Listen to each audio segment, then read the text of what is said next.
Hello बच्चों, हमने पिछले पीरियड में ऐसे ऐसे एक अंकिका पढ़ी वाली है। एक अंकिका यानी नाटक होता है।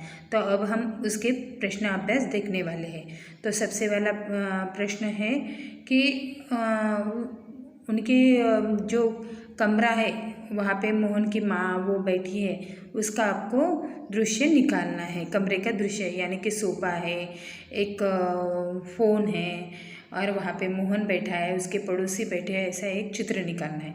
तो अब हम क्वेश्चन नंबर 2 देखने वाले हैं। माँ मोहन के ऐसे ऐसे कहने पर क्यों घबरा रही थी? माँ मोहन के ऐसे ऐसे कहने पर क्यों घबरा रही थी?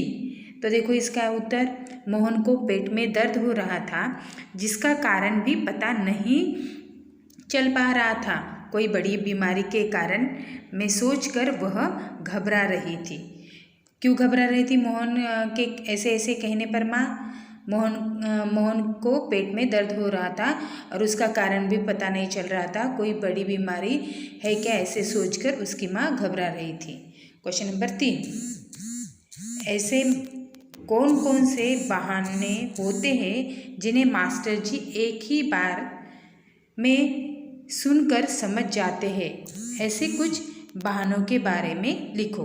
देखो ऐसे कौन कौन से बहाने होते हैं जिसे एक ही बार सुनकर मास्टर जी समझ जाते हैं, और उस बहानों के बारे में हमें यहाँ पे लिखना है। पेट में दर्द, सिर में दर्द, चक्कर आना, होमवर्क की कॉपी घर पर भूलना आदि। देखो हम आप भी करते होंगे, हमारे बचपन में हमने भी किया है।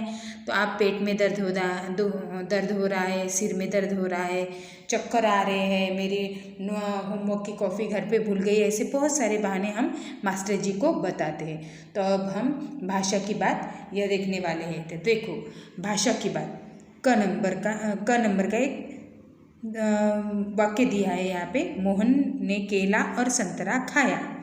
क नंबर का क्या है? मोहन ने केला और संतरा खाया। मोहन ने केला और संतरा नहीं खाया। मोहन ने क्या खाया? मोहन केला और संतरा खाओ। ऐसे अलग अलग क ख ग घ ऐसे वाक्य दिए हैं। देखो तो उपयुक्त वाक्यों में से पहला वाक्य एकांकी से लिखा गया है। बाकी 3 वाक्य देखने में पहले वाक्य से मिलते जुलते हैं, पर उनके अर्थ अलग अलग है। सभी वाक्य एक दूसरे से मिलते जुलते ज़रूर है, लेकिन उनका अर्थ अलग है। पहला वाक्य किसी कार्य या बात के होने के बारे में बताता है, इसे विधिवाचक वाक्य कहते हैं। पहला वाक्य क्या है? कार्य या बात के होने के बारे में बताता है, इसे विधिवाचक वाक्य कहते हैं। दूसरे वाक्य का संबंध उस कार्य के न होने से है, इसीलिए उसे निषेधवाचक वाक्य कहते हैं। न होने का है इसलिए उसे निषेधवाचक वाक्य कहते हैं। निषेध का अर्थ नहीं या मनाही होता है। निषेध का अर्थ क्या होता है? नहीं या मनाही होता है। तीसरे वाक्य में इसी बात को प्रश्न के रूप में पूछा जा रहा है, ऐसे वाक्य प्रश्नवाचक वाक्य कहलाते हैं। तीसरे वाक्य में प्रश्न के स्वरूप में पूछा गया है, इसलिए उसे क्या कहते हैं? प्रश्नवाचक वाक्य कहते हैं। चौथे वाक्य में मोहन से उसी कार्य को करने के लिए कहा जा रहा है, इसलिए उसे आदेशवाचक वाक्य कहते हैं। यानी कि उसे वो काम करने के लिए प्रोत्साहित कर रहे हैं, इसलिए उसे आदेशवाचक वाक्य कहते हैं। आगे एक वाक्य दिया गया है, इसके बाकी 3 रूप तुम सोचकर लिखो। यानी कि यहाँ पे एक वाक्य दिया है, उसको आपको उसके 3 रूप आपको लिखना है। देखो बताना, रूत ने कपड़े अलमारी में रखे। नहीं या मना करने वाला वाक्य यहाँ पे, रूत ने कपड़े अलमारी में नहीं रखे। तीसरा पूछना, क्या रूत ने कपड़े अलमारी में रखे?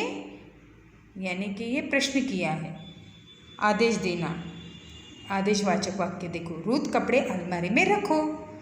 तो ये सब एक जैसे ही वाक्य है, लेकिन इनके अर्थ अलग अलग होते हैं। मैं आशा करती हूँ ये सब आपको समझ में आया ही होगा।